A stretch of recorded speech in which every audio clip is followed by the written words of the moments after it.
오늘 말씀의 제목은 질적인 변화입니다. 그런데 제가 7월 한 달 동안은 교회에 대해서 또 우리의 현실에 대해서 많이 강조하겠습니다.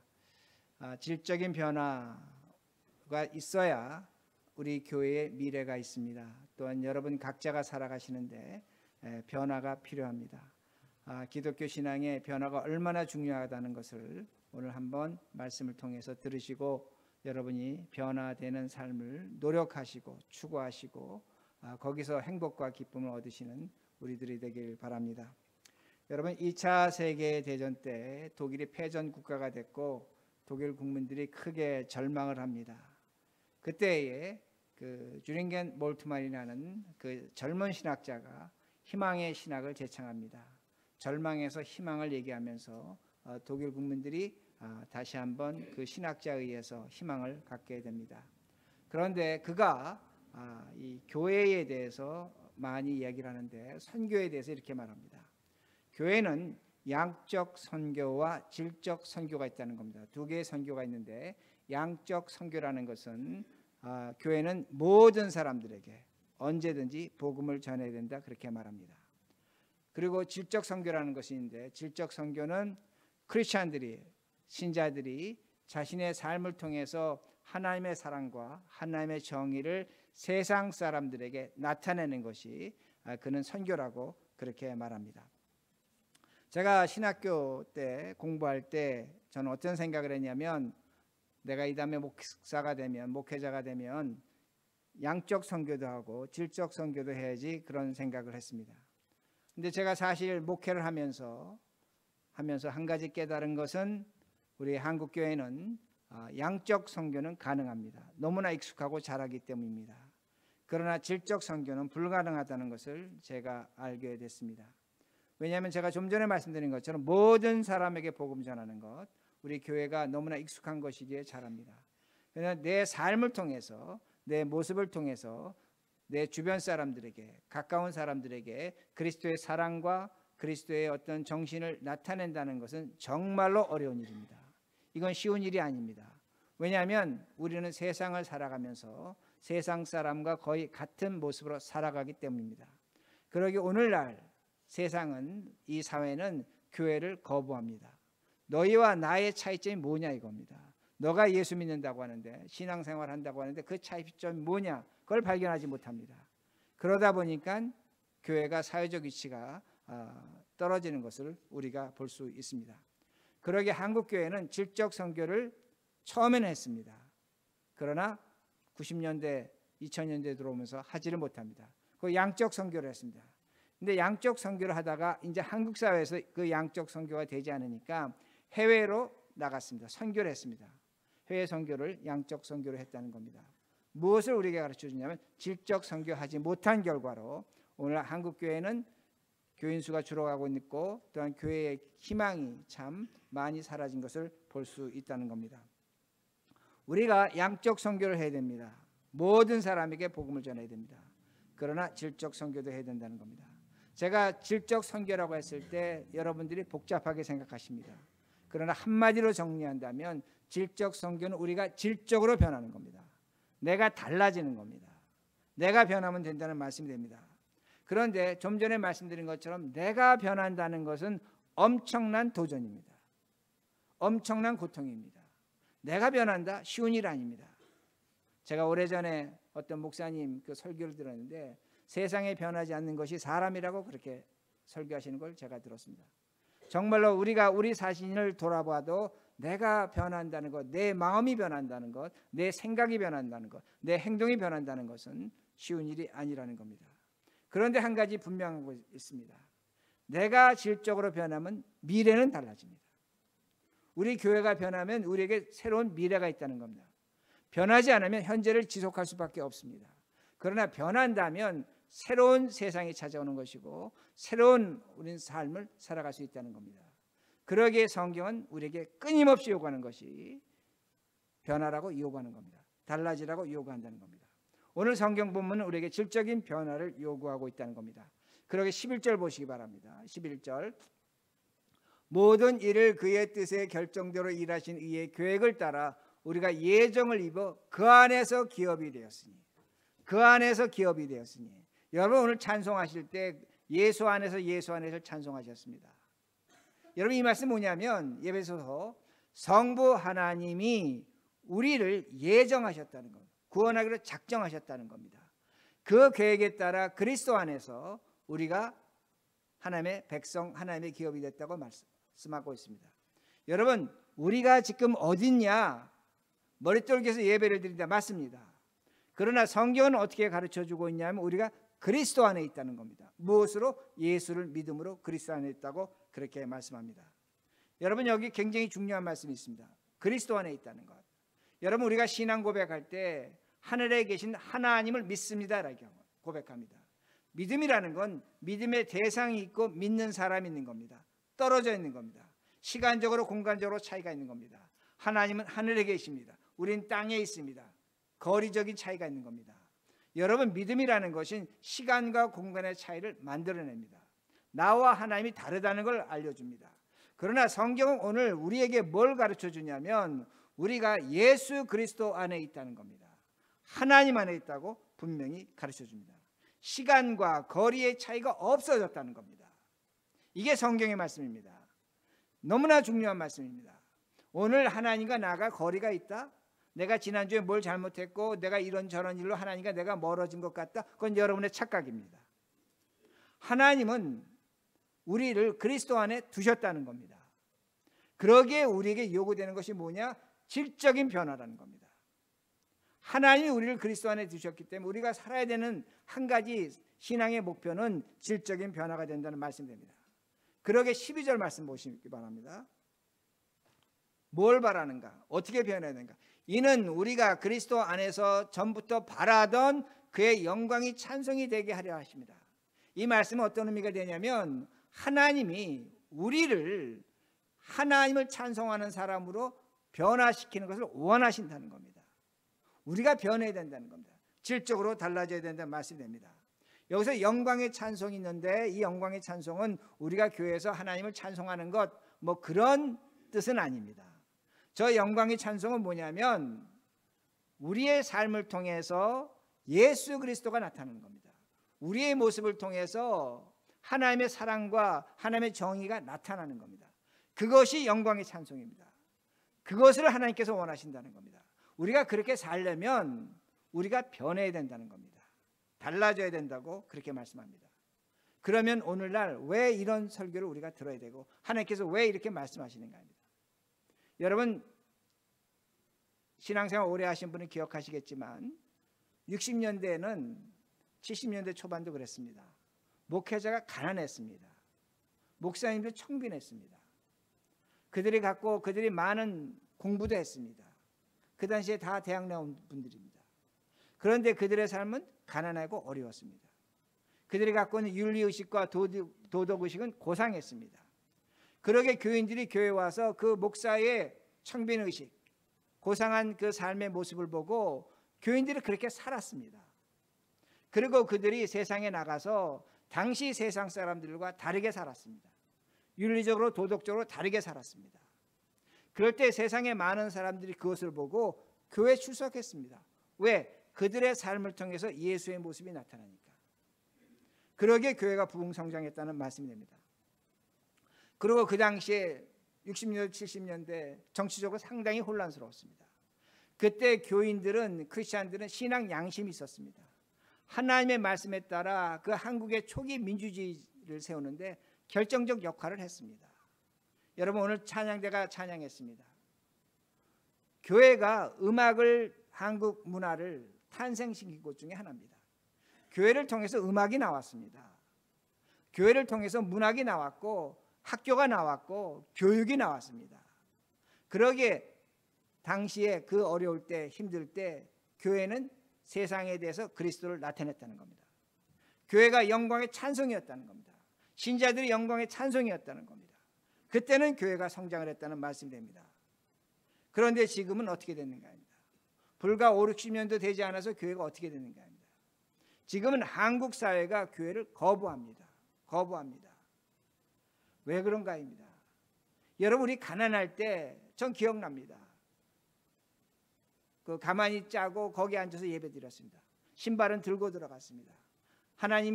목사님이 설교합니다. 하나님께서 우리에게 이 가난한 자들의 복을 주려고 간절히 기도하십니다. 그때는 하나님의 복이 필요했습니다. 그리고 복 받았습니다. 지금 우리 각자의 국민소득은 3만 불입니다. 세계 선진국 중에 하나입니다. 그런데 지금도 우리가 어떻게 하고 있는가? 교회 나서 복 받겠다는 겁니다. 예수 믿고 잘 되겠다는 겁니다. 그렇게 하나님께서 복을 주셨고 그렇게 많은 것을 허락하셨지만 우리는 감사하지 못합니다. 교회 예배가 욕망의 장소가 됐다는 겁니다. 이건 분명한 사실이라는 겁니다.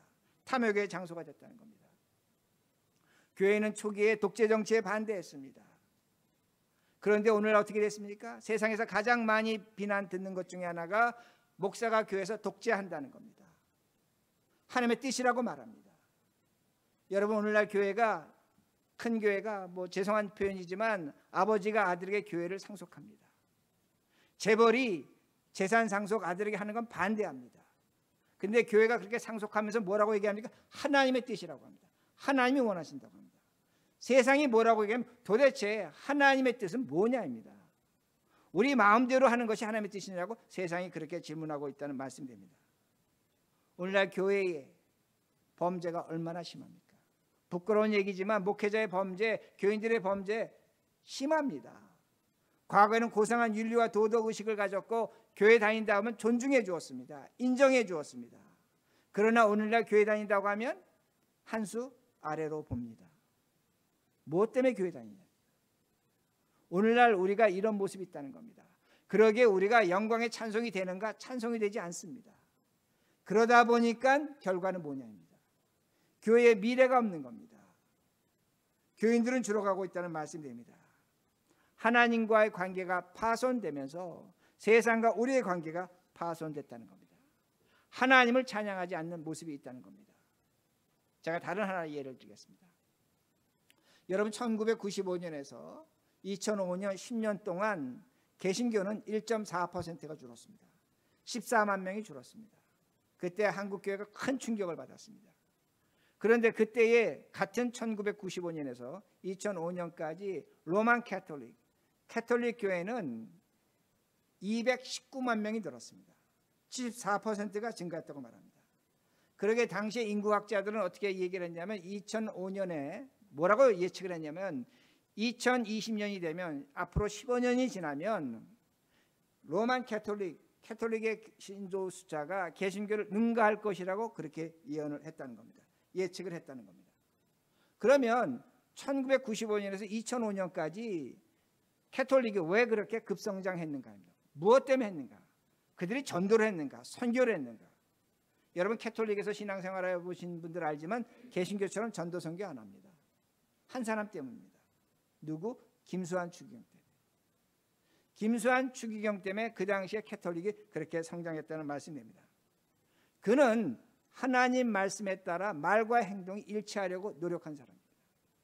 그 당시에 그는 민주주의의 아버지였습니다. 가난한 자의 그 도움을 주는 상징이었습니다. 정의를 말했습니다. 그때 많은 사람들이 그를 보고 캐톨릭으로 갔던 겁니다. 그런데 2020년이 됐습니다. 인구조사 보고가 나왔습니다. 그런데 어떻게 됐습니까? 캐톨릭의 숫자가 지금 개신교의 반입니다. 개신교는 전체 국민의 20%라고 하면 캐톨릭은 8%입니다. 아니 15년 전에 그렇게 예언했는데 예측했는데 왜 안 됐는가? 다른 것이 아닙니다. 그것도 사람 때문입니다. 여러분 기억하시겠지만 김수환 추기경이 2009년에 선종했습니다. 돌아가셨습니다. 그 이후에 캐톨릭의 신부님들이 극단적 정치 성향을 가진 신부님들이 나왔습니다.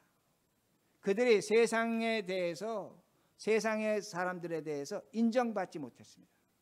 그리고 캐톨릭의 증가는 멈췄다는 것을 우리가 알 수 있습니다. 여러분 무엇을 얘기하는가 합니다. 교회가 성장해야 된다? 과거같이 어떤 목사의 카리스마에서 교회가 성장할 수 있다? 저는 더 이상 그렇게 보지 않습니다. 그렇게 생각하지 않습니다. 이제는 교회가 어떤 장소가 되는가? 저는 이걸 하나님의 뜻으로 봅니다. 교회가 교회다워지는 겁니다. 신자가 신자다워져야 됩니다. 그건 뭐냐? 우리가 질적으로 변해야 된다는 말씀입니다.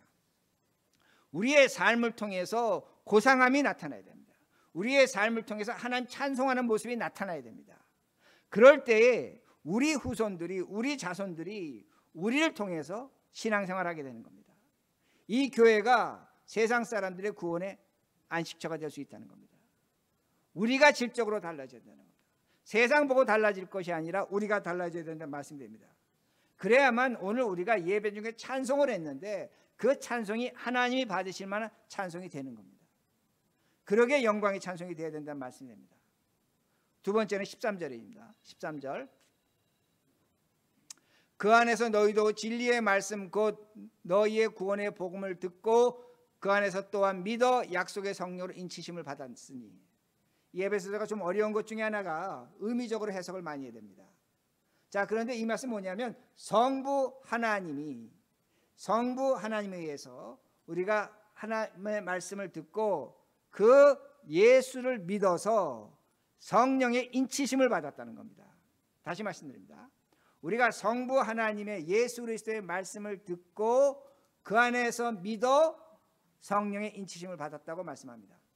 그런데 여기 아주 중요한 말씀이 나옵니다. 뭐라고 말씀이 나오냐면 예수 안에서 믿었다는 겁니다. 여러분 11절에는 어떤 말씀이 나오냐면 우리가 믿어서 예수 안에 갔습니다. 그런데 13절에는 뭐라고 말씀하냐면 우리가 그리스도 안에서 믿는다는 겁니다. 여러분 이건 너무나 중요한 말씀입니다. 오늘 내가 예수를 믿는데 내가 그리스도 안에서 믿는다는 겁니다. 이 말씀의 의미는 뭐냐면 우리의 구원이 절대로 무효화될 수 없다는 겁니다. 하나님이 예정하셔서 구원한 자의 구원은 무효화되지 않는다는 겁니다. 어디서 믿어서? 그리스도 안에서 믿고 있다는 겁니다. 여기 있는 중에 어떤 분이 나는 내일부터 예수 안 믿을 거야, 교회 안 다닐 거야, 하나님 안 믿을 거야 작심했습니다. 그리고 교회 문을 나갔습니다. 그러나 하나님이 예정하셨다면 그건 그 사람의 착각입니다. 왜냐하면 그 사람은 예수 안에 있는 겁니다. 예수 안에 믿는 겁니다. 자, 우리가 그런 믿음 갖고 있습니다. 그런 구원 갖고 있습니다. 자, 그런데 세상에서 어떻게 살 건가? 여러분 그런 믿음을 갖고 있는데 이 믿음이 세상과 도대체 무슨 관계가 있는가입니다. 왜 제가 이렇게 말씀드리냐면 여러분 얼마 전에 신문에 났습니다. 이번에 팬데믹으로 죽은 사람이 공식적으로 400만 명입니다. 비공식까지 합하면 500만 명 될 겁니다. 또한 여러분 요새 신문을 보시는데 가장 많이 나는 기사 중에 하나가 이제는 신문에서 환경 파괴로 인한 기후변화입니다. 이게 바이든 정부 들어와서도 그렇게 될 수도 있겠지만 이게 점점 심각해지는 겁니다. 여러분 10년 전 20년 전만 해도 기후가 변한다, 환경이 파괴된다, 사람들 그렇게 신경 쓰지 않았습니다. 근데 이제는 사람들이 당하는 겁니다. 여러분 제가 캘리포니아 살았는데 캘리포니아 날씨 좋습니다. 캘리포니아 어느 곳에 물도 많습니다. 그런데 캘리포니아가 1970 몇 년입니까? 여기 보면 70년 이래로 1970년 이래로 가뭄이라고 합니다. 그리고 온도가 굉장히 높다고 합니다. 서부 지역이 그런 겁니다. 그러니까 지금 기후변화로 고통을 당하는 겁니다. 제가 어떤 뉴스를 봤더니 그 주민이 말합니다. 이제는 내가 이 서부 지역을 떠나야 된다는 겁니다. 못 살겠다고 얘기합니다. 산불과 기후변화로 너무나 고통스럽다고 말합니다. 여러분 심각한 문제입니다. 우리 동부 삽니다. 동부 살지만 여러분 지난 2, 3주 동안 인식한 게 뭐냐면 날씨가 진짜 열대성 날씨입니다. 덥다가 비가 오는데 진짜 폭우가 옵니다. 여러분 이거는 남미 가면 경험할 수 있는 날씨입니다. 그런데 지금 우리가 겪고 있다는 겁니다. 날씨뿐만 아닙니다. 여러분 이것도 신문에 난 건데 얼마 전에 필리핀의 그 마리나 해구라고 있습니다. 세상에서 가장 깊은 해구입니다. 잠수정을 타고 11km를 내려가면 바닥에 도착합니다. 잠수정을 타고 11km를 내려갔습니다. 가서 뭘 발견했는 줄 아십니까? 플라스틱 쓰레기. 플라스틱이 그 깊은 바다 속에 깔려 있더라는 겁니다. 죽은 고래 시체를 하나 해부해 봤더니 그 안에서 고래가 왜 죽었나 봤더니 플라스틱이 6kg나 나왔다는 겁니다. 그럼 문제는 뭐냐입니다. 우리가 예수 믿는 거하고 이게 도대체 문제가 뭐냐 이겁니다. 문제가 있습니다. 왜 문제가 있냐면 이제는 물고기를 잡으면 이 플라스틱이 분해가 되고 가루가 돼서 물고기가 먹습니다. 살에 붙어 있습니다. 이게 처음으로 발견됐습니다. 앞으로 어떻게 될 것인가? 물고기 먹지 말아야 될 것인가? 심각한 문제입니다. 문제는 뭐냐면 우리가 플라스틱 버린 것 때문에 우리 후손들이, 우리 자손들이 플라스틱 먹고 죽게 생겼다는 겁니다. 고래가 죽듯이 죽게 생겼다는 그 말씀이 됩니다. 무엇을 제가 말씀드리냐면 우리에게 심각한 세상의 고통이, 어려움이 찾아오고 있다는 말씀이 됩니다. 문제는 뭐냐? 우리가 이런 세상의 문제도 어떻게 할지를 모릅니다. 어떻게 할지를 모릅니다. 팬데믹으로 400만, 500만 명이 죽었고 우린 겨우 살아남았는데 앞으로 이런 것이 또 찾아온다면 여러분 어떻게 사시겠습니까? 우리가 뭘 해야 되겠습니까? 그렇다고 해서 우리가 쓰레기 버리지 않을 수 있습니까? 쓰레기 버려야 합니다. 플라스틱 사용 안 할 수 있습니까? 사용해야 됩니다. 우리 교회도 쓰레기통이 있는데 제가 2번 오는 거 1번으로 줄였습니다. 줄여보자는 겁니다. 그러나 버릴 것은 계속 버립니다. 버리면서 아주 끔찍한 걸 버립니다. 교회 공사하다 보면 페인트도 버리고 오일도 버려야 됩니다. 여러분도 마찬가지입니다. 여러분, 예수 믿는 사람들이 이런 세상에서 어떻게 살아야 될 것인가? 우리는 그저 살다 가면 됩니다. 그러나 분명한 것은 우리 후손들이, 우리 자식들이 분명히 고통을 당할 것이라는 말씀이 됩니다. 그러기에 우리가 하나님 믿지만 우리 자녀들에게, 우리 자식들에게, 우리 후손들에게 우리가 할 수 있는 것이 아무것도 없다는 말씀이 됩니다. 우리의 신앙과 우리의 삶이 분리되었기 때문에 죄책감만 찾아오는 겁니다. 그렇다고 해서 쓰레기 버리지 않을 수도 없고 끼고 살 수도 없고 플라스틱 병 안 사용할 수도 없고 고민입니다. 우리 교회도 지금 여러분이 이제 교회 출석하시는데 제가 지금 고민 중에 하나가 뭐냐면 생수를 다시 오달 건가 말 것인가입니다. 물 별로 마시지 않습니다. 그런데 물은 있어야 됩니다. 그럼 제가 플라스틱 병을 사놓을까? 그런데 그거 쓰레기 나옵니다. 고민할 수밖에 없다는 겁니다. 여러분이 어떻게 사셔야 되는가 합니다. 문제는 뭐냐면 우리가 이렇게 계속 살아간다면 우리 자손들은, 우리 후손들은 언젠가는 우리를 원망할 겁니다. 또한 지금 우리 자손들은 우리가 쓰레기 버리는 것 보고 플라스틱 사용하는 것을 보고 얘들 학교에서 배웁니다. 우리를, 부모를 어떻게 바라보고 있는지 여러분 인식하셔야 된다는 겁니다. 우리 부모가 과연 하나님 믿는 사람으로서 이 세상을 어떻게 사랑하는지, 이 세상을 어떻게 대하는지 보고 있다는 말씀입니다. 우리가 어떻게 살아야 되는가, 무엇을 해야 되는가 합니다. 성경에 답이 있습니다. 바울 서신에 답이 있습니다. 여러분, 바울 서신을 보면 전반부는 예수 그리스도의 십자가의 죽음과 부활로 나타나진 교리입니다. 신학입니다. 그러나 바울 서신의 특징은 후반부에 가면 반드시 얘기하는 것이 뭐냐면 너희가 그리스도를 믿게 변하라는 겁니다. 달라지라는 겁니다. 하나님의 말씀에 따라 양심을 짓고 말과 행동이 일치하라는 겁니다. 사람 앞에서 겸손하고 자비하고 용서하라고 말씀합니다. 하나님의 말씀에 따라 부부관계, 부모 자식 관계, 인간관계를 가지라고 그렇게 말씀합니다. 성경이 요구하는 게 뭐냐 이겁니다. 신앙생활이 뭐냐 이겁니다. 예수 믿고 천당 간다면 반드시 우리가 해야 될 것이 뭐냐면 예수 믿고 질적으로 변해야 된다는 말씀입니다. 바울은 이것을 요구하고 있는 겁니다. 우리가 질적으로 변해야 됩니다. 질적으로 변해야만 이 팬데믹에서 우리가 살아갈 길을 다시 한번 찾아내고 그 팬데믹 대하는 태도가 달라지는 겁니다. 우리가 질적으로 변해야만 지금 이 환경 오염, 기후에서 이 어려움에서 우리가 새롭게 살아가는 방법을 찾는다는 거예요. 달라지지 않으면 그저 죄책감만 느끼며 살아갈 수밖에 없다는 겁니다. 달라져야 한다는 겁니다. 어떻게 달라져야 되는가? 제가 다시 이렇게 예를 듭니다. 여러분, 기독교 철학자 여러분이 잘 아시는 김영석 교수가 있습니다. 이제 101살 되셨다고 합니다. 근데 그가 말하기를 뭐라고 얘기하냐면 목회자들이 쓴 책은 베스트셀러가 없다는 겁니다. 왜 없느냐? 목회자들은 교리를 얘기한다는 겁니다. 사람의 마음을 움직이는 얘기를 하지 않는다는 겁니다. 그러게 베스트셀러가 없다고 합니다. 그런데 그분은 크리스찬이면서 이렇게 얘기합니다. 스님들이 쓴 책은 베스트셀러가 있다는 겁니다. 법정스님이나 법륜스님은 베스트셀러였습니다. 많이 팔립니다. 저도 몇 권 갖고 있습니다. 왜 그렇습니까? 자신들이 갖고 있는 종교의 근간에서 그들은 사람의 마음을 움직입니다. 사람의 마음을 움직이기 때문에 베스트셀러가 된다는 겁니다. 여러분, 우리 갖고 있습니다. 우리가 바울 서신을 읽어보면 하나님께서 원하시는 게 뭐냐면 움직이라는 겁니다. 마음이 변화라는 겁니다. 질적으로 달라지라고 그렇게 말씀하십니다. 우리가 달라져야 합니다. 우리가 달라지는 환경에 대해서 달라지는 모습을 보일 때에 노력할 때 우리 자녀들이 우리를 보는 겁니다. 우리 부모들이 이 세상에 대해서 어떤 책임의식을 갖고 어떻게 살아가는 그 모습을 보고 그들이 달라진다는 겁니다. 그들이 우리로부터 배운다는 겁니다. 인생을 배우는 겁니다. 삶을 살아가는 모습을 배운다는 말씀이 됩니다. 우리가 당하는 현실이 있습니다. 현실에서 우리가 죄책감만 느낄 것이 아니라 내가 정말로 뭔가 달라져서 변화돼서 그 삶의 조그만 혁명을 보인다면 우리 자녀들은 우리를 통해서 그리스도를 발견하는 겁니다. 예수를 발견하는 겁니다. 그렇게 살아갈 수밖에 없다는 말씀이 됩니다.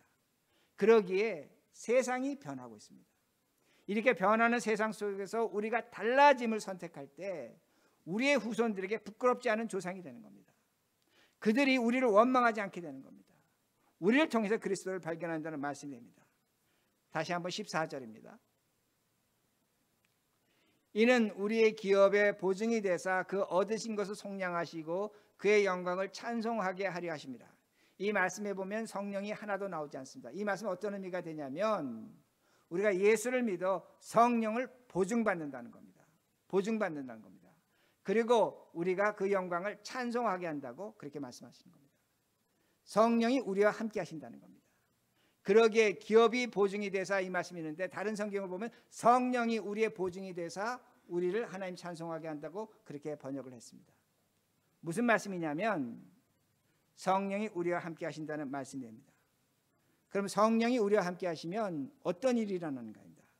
여러분 갈라디아서 6장 8절인데 제가 읽어만 드리겠습니다. 여러분 듣기만 하시기 바랍니다. 갈라디아 6장 8절 자기의 육체를 위하여 심는 자는 육체로부터 썩어질 것을 거두고 성령을 위하여 심는 자는 성령으로부터 영생을 거두리라. 육체를 위하여 심는 자는 썩어질 것을 거두고 성령을 심는 자는 영생을 거둔다고 말씀하십니다. 근데 중요한 건 이겁니다. 영생이 뭐냐 이겁니다. 영생은 죽은 다음에 영원히 사는 것 우리는 그렇게 생각합니다. 맞습니다.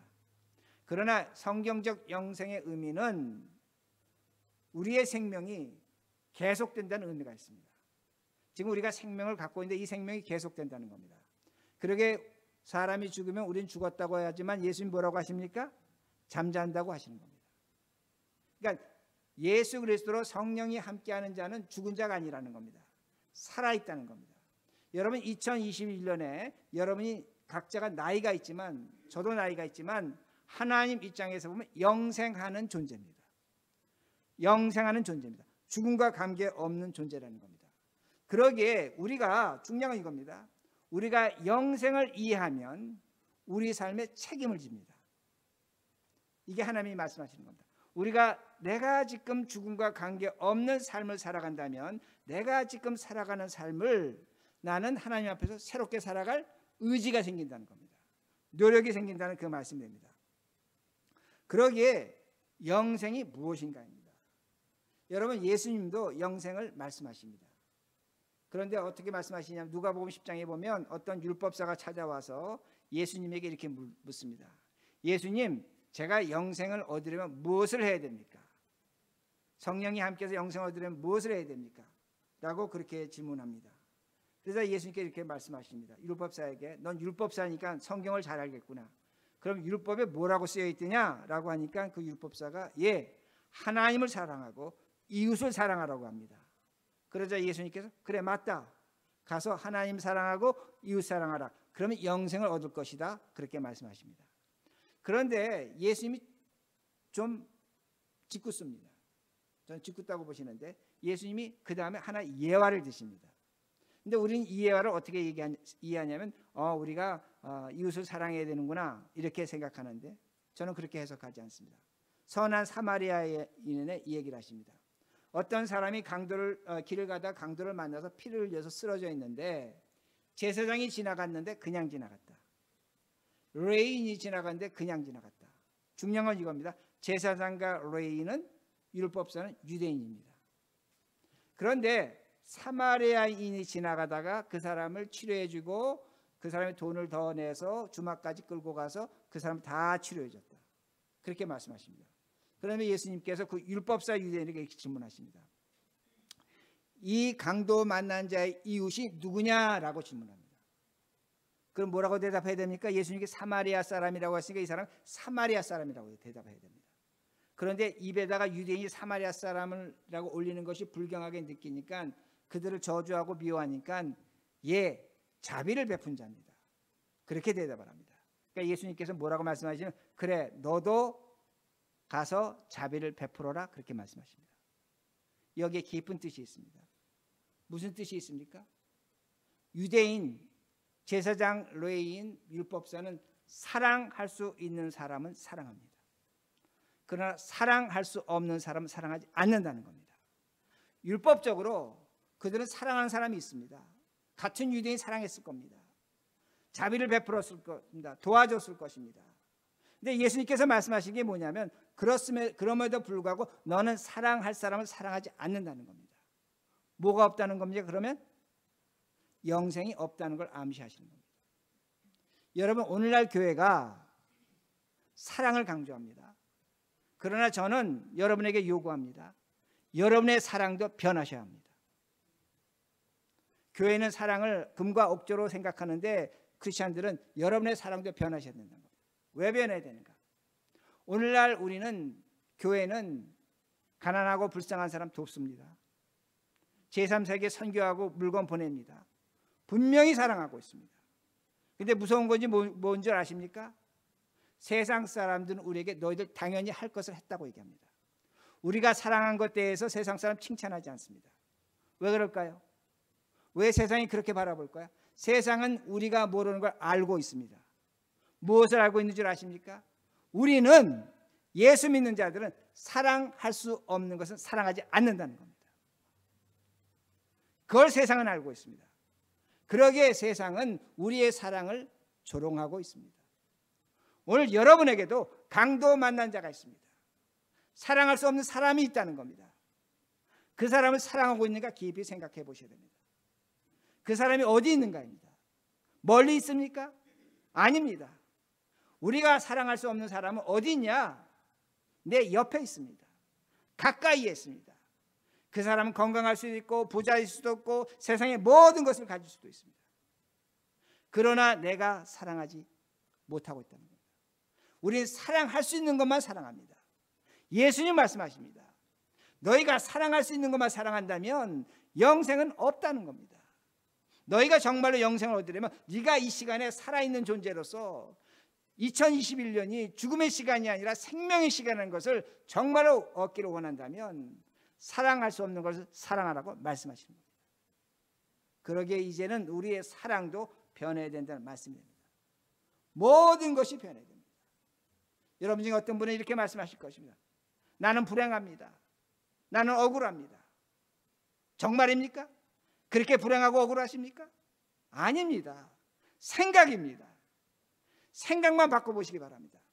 생각의 질을 바꿔보시기 바랍니다. 불행하지 않습니다. 억울하지 않습니다. 행복합니다. 감사합니다. 왜? 그리스도가 우리에게 주신 말씀이기 때문입니다. 그리스도가 우리에게 주신 영생이라는 말씀이 됩니다. 그러기에 오늘 우리가 다르게 생각하셔야 됩니다. 우리 머릿돌 교회 여러분 다르게 생각하셔야 됩니다. 여러분의 삶 다르게 생각하셔야 됩니다. 그래야만 우리에게 희망이 있는 겁니다. 우리 교회가 달라지는 겁니다.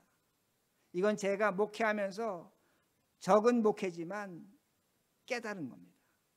보는 것입니다. 여러분 달라지셔야 됩니다. 저도 변하겠습니다. 저도 질적으로 변하겠습니다. 여러분도 질적으로 변하셔야 됩니다. 그래야만 우리에게 행복이 있는 겁니다. 그래야만 우리에게 미래가 있는 겁니다. 그래야만 우리가 나갈 길이 있는 겁니다. 길을 찾는 겁니다. 이렇게 살아가시는 우리 모두가 되기를 간절히 바랍니다.